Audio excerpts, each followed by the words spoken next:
hand. Oh, shit.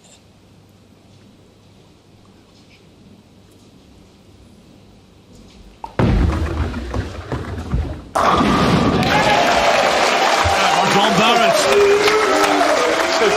That was a captain's innings, if ever there was one. Oh, Dom just with a classy shot here. He's really dialed in. I watched him in practice. He's very confident. He feels sharp. Reigning U.S. Open champion. An up-and-comer on the PBA Tour. Above average.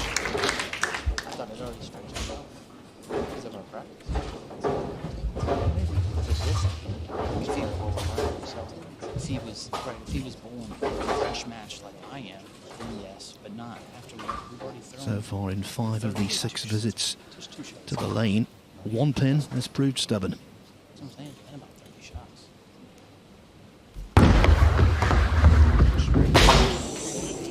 All right, leave it there. And that is just not what you're looking for if you're Team USA. Chris, with some footing issues, it appeared stuck at the line. Generally, when a player sticks, he pulls it to his left. In this contest, they have to fight back and make the best of it.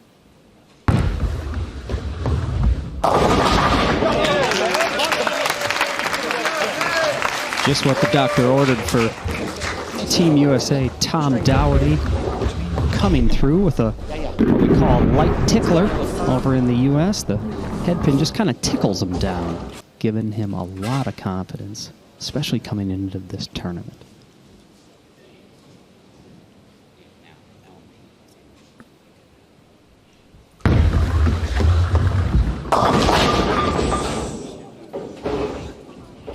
Oh, Matt. Well, you know, I think Kyle is... He's been guarding against that shot a little bit. I was watching Kyle in practice, and he said his ball reaction just has not been the greatest so far on this lane condition. And it's evidenced by that, as that was not that subpar of a delivery. However, he paid maximum penalty, and the U.S. is currently in a 29-pin deficit.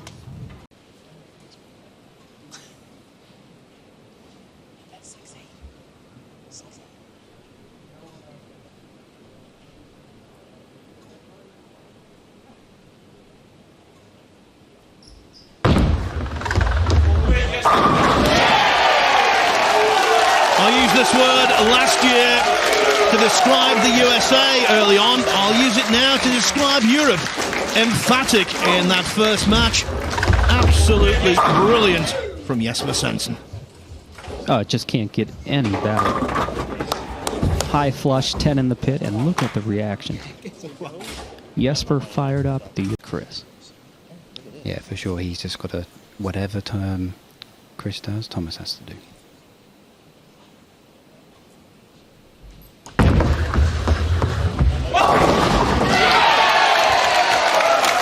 Get out of there. Trip that 5 out, Thomas. What a great shot. Well, in the U.S., we call it bouncing the nickel. Ball just gets enough of the 5-pin. This is going to be a great view of it right here. The head pin catches. Oh, no. I thought the head pin might have caught it, but...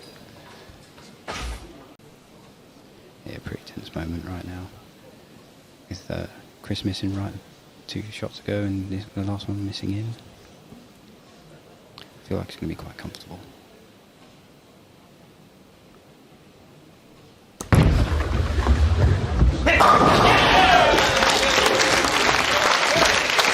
You know, he scored 257. That's 3 more than when he played Thomas Larsson last year. Last year, Chris Barnes won. This time, with a bigger points total, he could so easily lose. Yeah, we said as a European team, we want to give them 250 every game at least. If we have 250 every game at least, we feel like we're going to get a majority of the points. So Thomas gets this one. It's above the number we asked for.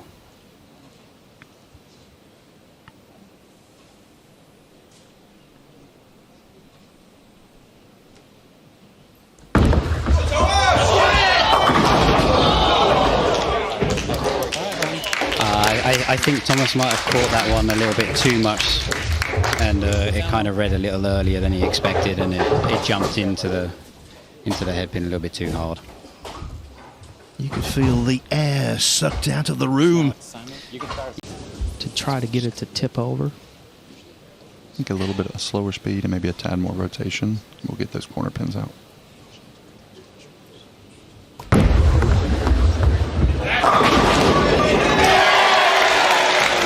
History, recent history, repeats itself. Well, that was the one Stu was looking for in the fourth frame. He projects this ball much further right down lane, getting about to the seventh board, and ball coming right back and making short work of that 5 and 7.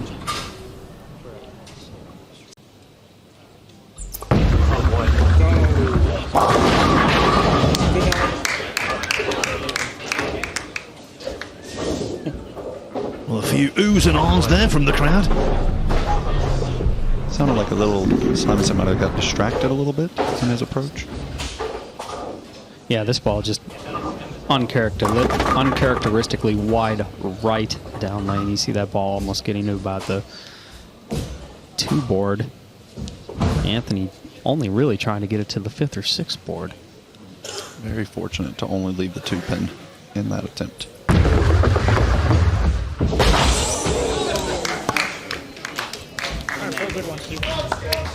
The 3rd missed single pin by the Americans in 2.5 games.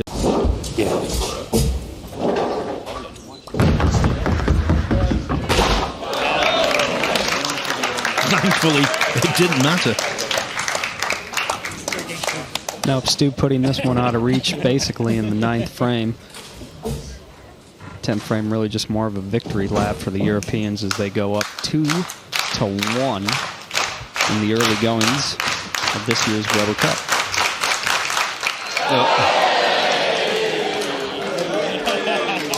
Anthony having some fun with the crowd here. 3 matches, you had 3 missed single pins, all very uncharacteristic from your players. Anything that's going on your bench, you guys talking about? A bit unlucky there.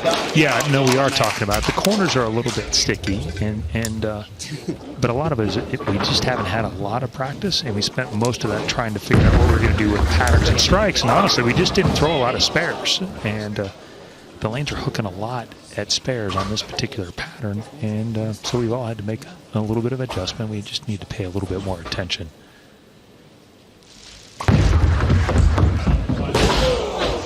And you're not alone in that. Literally, no. I mean, Stu's was inconsequential, but I mean, we've had 5 missed single pins, I think, so far, and from a group that this group doesn't miss very many. So I think there's some cat and mouse going on. There's some urethane carry down that certainly happens much faster than normal with reactive balls. What a momentum shift over the last couple of frames here. Yeah, and Chris said shocking, and that's from my perspective as a player rep out on the professional tours, and when you see players of this caliber miss so many makeable spares, it's very uncharacteristic. As Chris.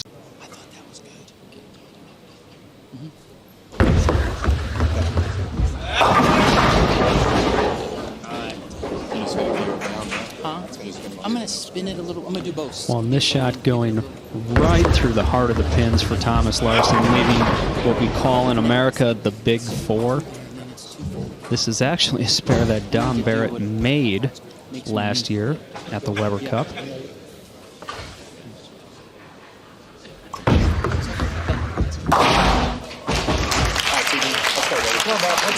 However, no can do this year. There's an opportunity here in the 8th to really put the Americans in the driving seat in this opening doubles match.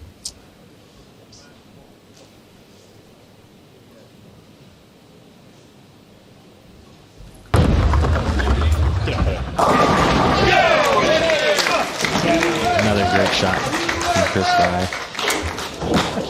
Well, this is just what power gets you, ladies and gentlemen. You see how Chris comes up and posts the shot, and the revolutions that he can impart on the bowling ball just make mincemeat of the pins, and that's really how you open up the pocket and you put a lot of strikes on the board. Close it out. You know, and all things aside, through the first 5 frames, I think Richie has come out with the perspective that he's not going to beat himself this game, and he's going to make Chris beat him.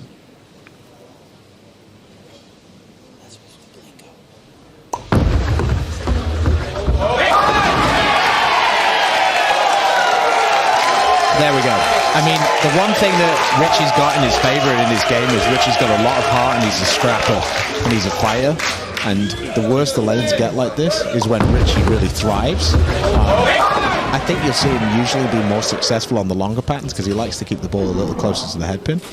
But like I say, when the scoring pace goes down, Richie's success usually goes up. Make the spare, stay up by like the 30 pins, and you know, come back with his best shots the last 3 frames.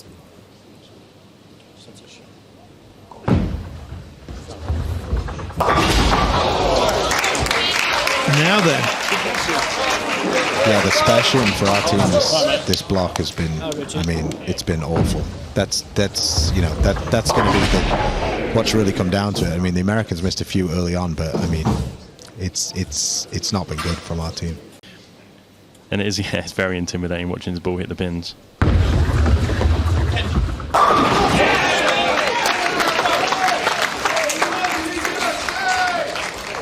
A bit of a telling shot there for Kyle, as that ball was pulled left of target, not getting nearly as far right down lane, but it holds the pocket and goes through the pins, and not only hits the pocket, but it got all 10 too, and I think that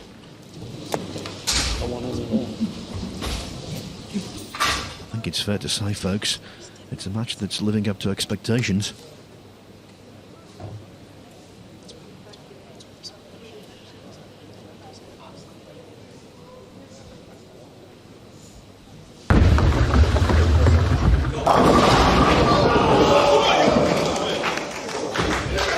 You know, it seems, Phil and Dom, we've just seen right around the halfway points of these matches is when the 2-8-10s or the 2-10s or the big 4s start to creep in.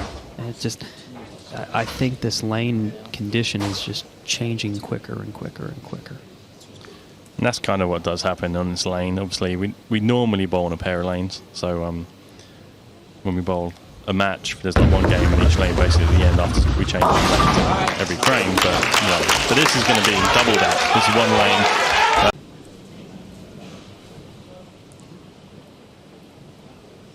Can Svensson continue to be inspirational? Oh, now then. A chink in the armour. Well, in America, we call this lead the bucket. And for a left-hander, it's going to be the pins 3, 5, 6, and 9. That's caused by the ball rolling out and not having hitting power when it gets to the pins. My guess, Jesper did not catch all of that delivery and has a very tough spare here. Yeah, it wasn't a bargain bucket, was it? Pin in this case for Jesper, which was the 9. So let's see if Chris Barnes can take advantage.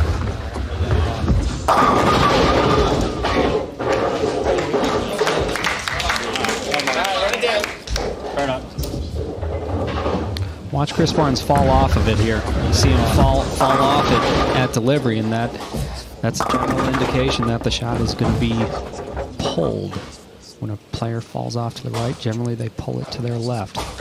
Chris getting very fortunate there just to leave the 4-pin, however. A routine spare.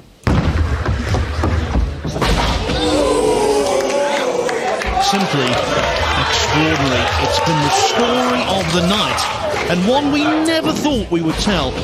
It's one after the other. Wow, I must just be black clouding the players here, Phil, because I'm saying these spares are routine, which they generally are for these people, but they have they have found a way to make them very, very difficult. And it is in the heads of these players. And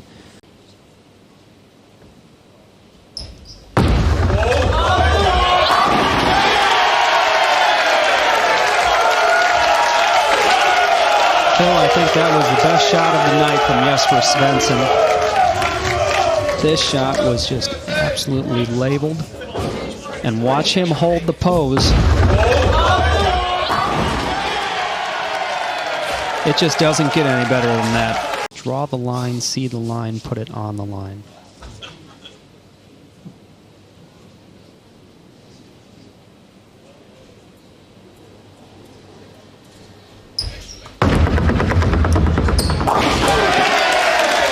It's a no-doubter.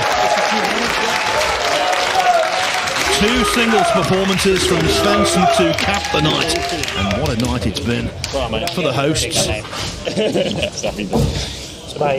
Need one.